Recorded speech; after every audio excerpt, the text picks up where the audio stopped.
Okay. Yes, sir. We back, man. Time to cover some of these games from the night before. I didn't get to do the game night two, day two of the playoffs, but I'll probably go through a couple of those after I'm done with the ones last night. Raptors versus Cleveland, Knicks versus the Hawks, and Timberwolves versus the Nuggets. So once again, first game, let's start off with the hometown team, the Raptors. And once again, big loss.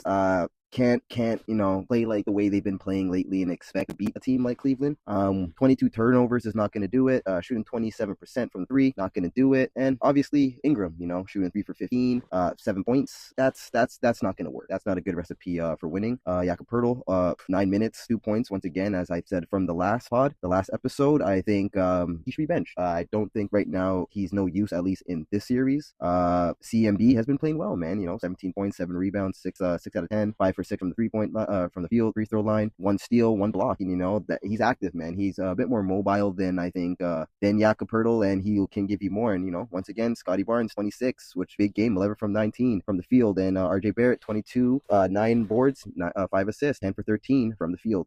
That could work. Personally, I don't think you can win with Scotty Barnes always being your leading scorer. I do think, we're going to have to rely on Ingram to pick it up, man. I don't think he's doing enough, especially if Cleveland is giving you Mobley 25, Harden 28, and D. Mitch 30, all shoot efficient.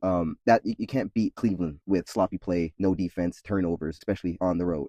So, hey, if they're going to want to turn it around, man, the Raptors want to at least try and make series, they're going to have to pick it up, man. They're going to have to protect the ball. Ingram obviously has to shoot it better. He has these post-game comments a couple nights after the game saying, he's more of a screener and not getting enough shots. Well, brother, you got your shots this game, and you didn't really do too much with your opportunities. So yeah, let's see what they got for game 3 back in Toronto, back at home. Let's see how that goes. We back onto the Knicks and Hawks. And man, did I think that the Knicks were really gonna blow these guys. I wouldn't say blow them out, but I really thought it would be an easier series for the Knicks.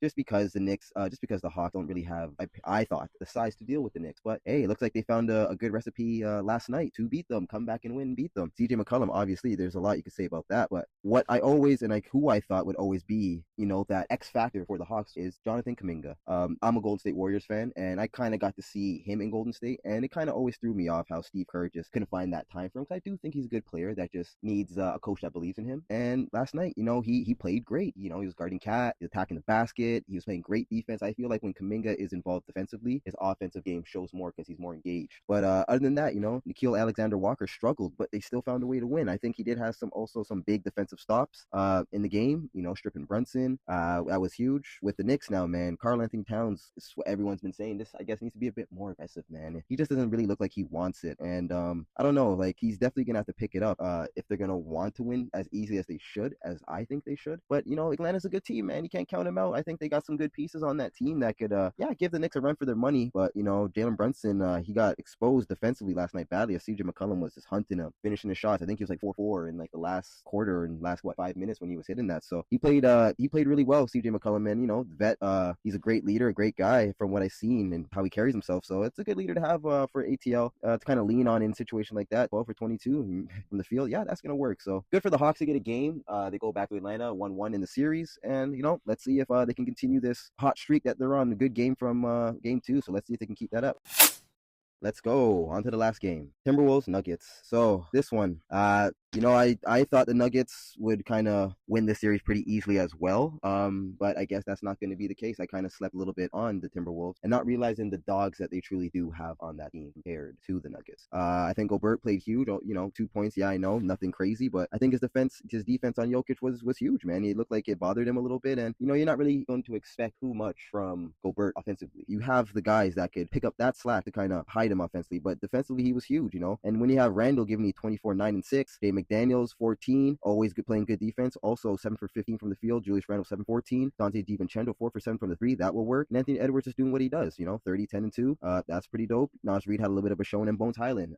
These guys, like I said, they're a good team, man. And if they continue to make it tough on Jokic, make it tough on Murray, kind of shut them down, then that's where it comes to who's going to be that third guy to pick up the slack when those two are struggling a bit. Aaron Gordon didn't really give you nothing. Cam Johnson, I think, played okay. 5 for 10 from the field, only shot 1 for 6 from the 3. I think he's gonna have to shoot a bit better from the 3 if they're gonna want to have a chance. Christian Brown, good 16 there, which is huge, but are these guys going to do it consistently? And that's kind of the main thing, and that's kind of what I'm trying to say. I don't know if they have it in them, but you know what? Denver has that experience. They have Jokic, the best player still on the floor. They got Jamal Murray, a really great player, and I think, you know what, it's gonna. I already thought this series was gonna go seven. Now I guess it's gonna be a little bit more interesting. I still do have the Nuggets taking it, but hey, man, we got a good one, and let's see how it goes. Okay, so now that I'm done with those ones, I'll go over a bit of night two and kind of just quick takes on what I seen, what I thought. So let's start off with Boston and Philly. I truly think, obviously Philly without Embiid, they just truly have no chance. Shooting 39% from the field, 17% from the three, not really gonna be a success for winning. Boston is second rated offensive rating in the whole season, and defensive rating was fourth. So it's gonna be an uphill climb for Philly. Good luck to them, and let's see what they can do. Now, what is it? OKC, Phoenix. Once again, another lopsided series, in my opinion.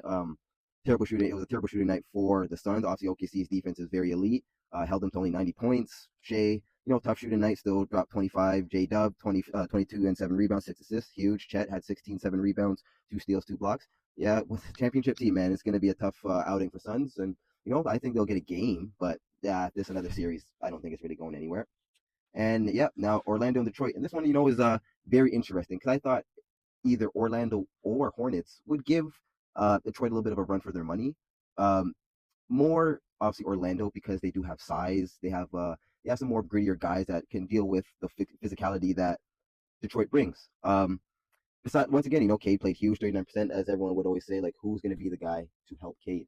I can't rely too much on Jalen Duran because he's not really, an offensive guy in that way. Yes, I get he may have had 19 points in the season, but when you look at his playoff averages, even from last year, he only averaged 11. That's kind of a drop, and Detroit's gonna have to find a way just to kind of score with Orlando. Like Orlando has a lot of guys that could take Detroit off the dribble and go put the ball in the basket. So I don't think Detroit has too many of those guys. So, and plus Orlando, if you have all their starters in double digits scoring, that's going to be tough for Detroit to beat.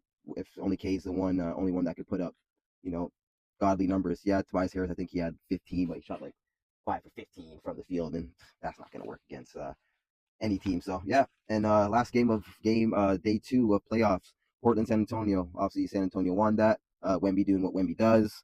I'm a big fan of Stephon Castle. I think he's a guy. I think he's a dog. He played great. Good games from Scoot Henderson and Denny, but I don't think they have enough, obviously, to deal with San Antonio. San Antonio is going to be pretty scary. I think I could see them and OKC in the Western Conference Finals, and that's going to go 7, and let's see how that would go. And yeah, that's it. Day 3 tonight. Let's see how these playoff games go.